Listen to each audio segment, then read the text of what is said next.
Hello there, people of the internet. How's everyone doing today? I'm doing alright, thanks for asking. This area is going to be just a quick little video. I've gotten a couple of questions about it and I figured I'd go ahead and make a video on it. This seems kind of obvious for people that are in the gun community and understand the anatomy of a bullet, but there's people out there that are just getting into this, don't understand anything about it, and they want to know what the jacket of a bullet is. So that's what I'm going to explain. Back whenever making your own ammunition was essential, back, say, late 1800s and before, when manufacturing was not quite to the point to where it could supply enough ammunition for all of the firearms owners, they would make their own ammunition and they would just cast lead bullets. Now, lead is soft enough to engage the rifling inside of a barrel without actually destroying the barrel itself. If you have a bullet made of material such as steel, then it would very, very, very quickly eat away at the rifling inside of the barrel because it would be just as hard as the barrel itself, or at least a lot more hard than actual lead. That's why bullets were made out of lead, because it's a nice soft material. However, lead does not quite engage rifling. Are you alright over there, cat? There's a cat drinking from the bucket in the background. Are you having fun? Boy, I sure hope there's nothing toxic in that bucket.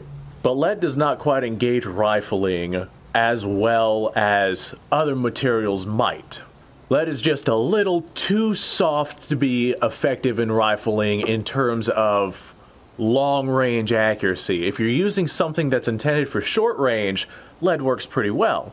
But if you want to touch out to any real distance, you're going to need something a little bit stronger than lead to engage that rifling, but not hard enough to damage your barrel. That's why a lot of times bullets will be coated with a copper jacket. It's just this coating on the outside of a lead bullet, which is what they use to engage the rifling, and it's very, very effective at it without damaging the barrel.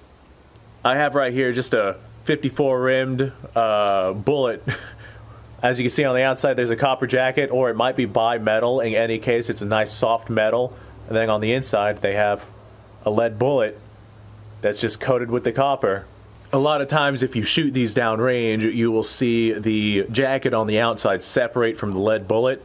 Or if there's a penetrator on the inside of the lead bullet, then the penetrator will continue to go, and the jacket will be left behind.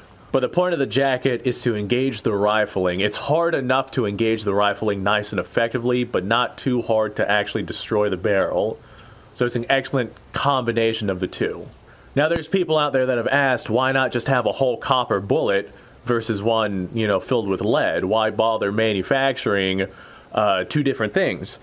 Well, they do have actual whole copper bullets along with brass, along with, you know, other materials out there. They actually make soft steel core bullets with lead on the, or with copper on the outside to serve as the jacket. So those things do exist. However, it's more traditional to have a lead core bullet inside of the jacket. Not only that, but lead is a far easier thing to mold into what it is that you want it to be because of its temperature point, or its melting point. That's what I meant to say, melting point. It can be melted very, very easily and cast very, very easily. So ease of manufacturing and cost. A lot of times if you're trying to get, you know, a solid copper, solid brass, solid something that isn't lead bullet, they're going to be pretty expensive rounds. But it is definitely possible. Alright, well, I hear some gunfire in the background, so I think I'm going to go get in on that.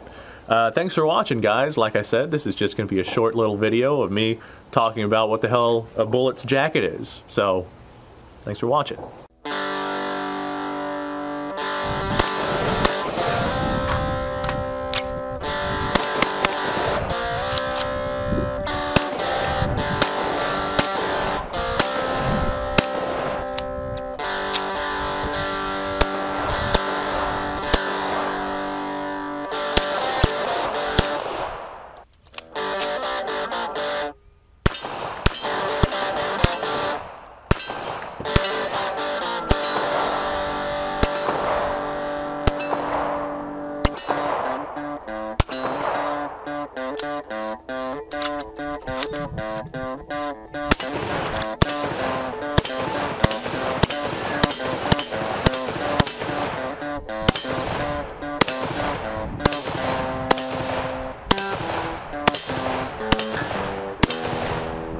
Been a little while since I've done this.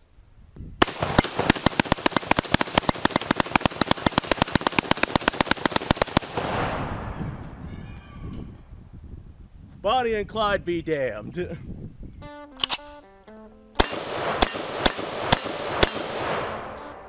Poor man's Garen.